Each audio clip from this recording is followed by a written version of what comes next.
Long ago, in the world of ancient Greece and Rome, there was a creature so terrifying that one look at her face could turn a man to stone. Her name was Medusa, and her story was carved into the walls of temples, etched onto shields, and whispered in the dark by those who feared her power. But who was Medusa, and why did her face appear so often in the art of the ancient world? This is the tale of Medusa's face in Greco-Roman reliefs, a story of beauty, horror, and the power of myth. Medusa was not always a monster.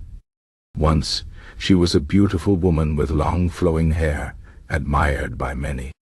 But her fate changed when she caught the eye of Poseidon, the god of the sea.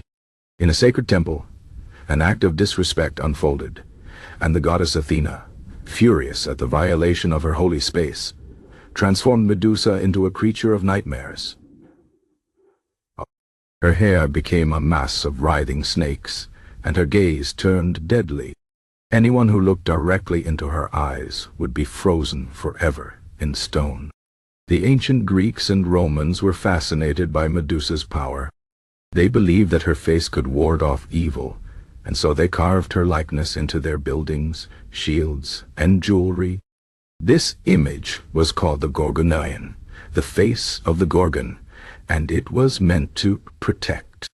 If you walk through the ruins of ancient temples, you might still see her staring back at you, her wild eyes, her serpent hair, her mouth open in a silent scream. One of the most famous depictions of Medusa can be found on the Temple of Artemis in Corfu. Here she stands tall, her body twisted in a running motion, wings spread as if she is about to take flight. The artist carved her with a wide, almost monstrous face, but if you look closely, there is something human in her expression, a reminder that she was once like us. The Romans, too, loved the image of Medusa. They placed her face on their armor, believing it would strike fear into their enemies. Even the great Emperor Augustus used her image on his breastplate, the famous Augustus of Prima Porta statue, to show that he was protected by her power. But why did Medusa's face become so important? The answer lies in the ancient belief in the evil eye, a curse brought by a jealous or hateful glare. People feared bad luck, and so they used Medusa's own deadly gaze to fight back. Her face was a weapon against darkness, a shield against harm. Over time, the story of Medusa changed. Some said she was always a monster, born from the earth itself.